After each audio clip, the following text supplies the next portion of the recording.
Welcome to our channel. Today we how to subscribe with Zoho CRM for pipeline workflow setup step by step clearly.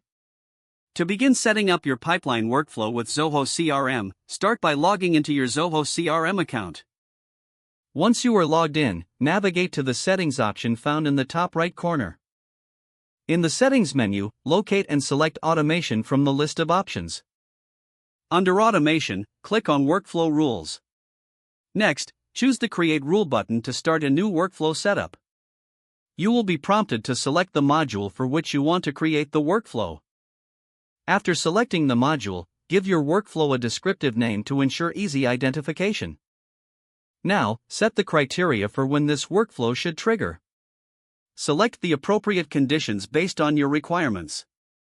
Once your conditions are in place, proceed to click on Next.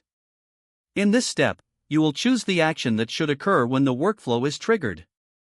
You can choose from various actions such as sending an email, updating a field, or creating a task. After selecting the desired action, provide all necessary details relevant to that action. Review your workflow configuration to ensure all parts are correct. Once confirmed, click on Save to finalize your workflow setup.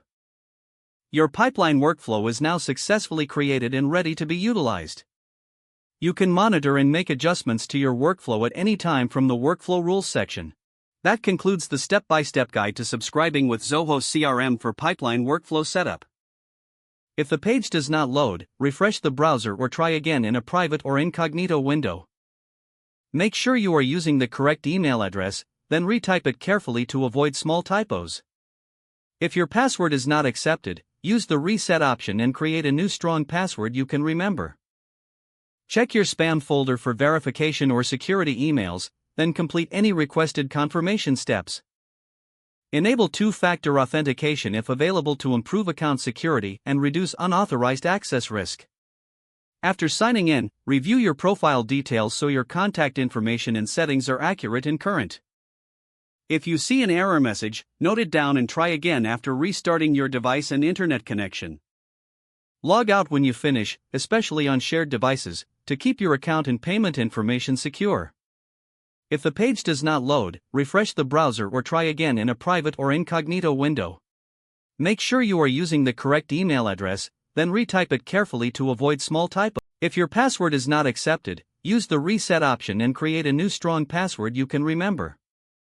Check your spam folder for verification or security emails, then complete any requested confirmation steps. Don't forget to like this video and subscribe to our channel for more step-by-step tech guides.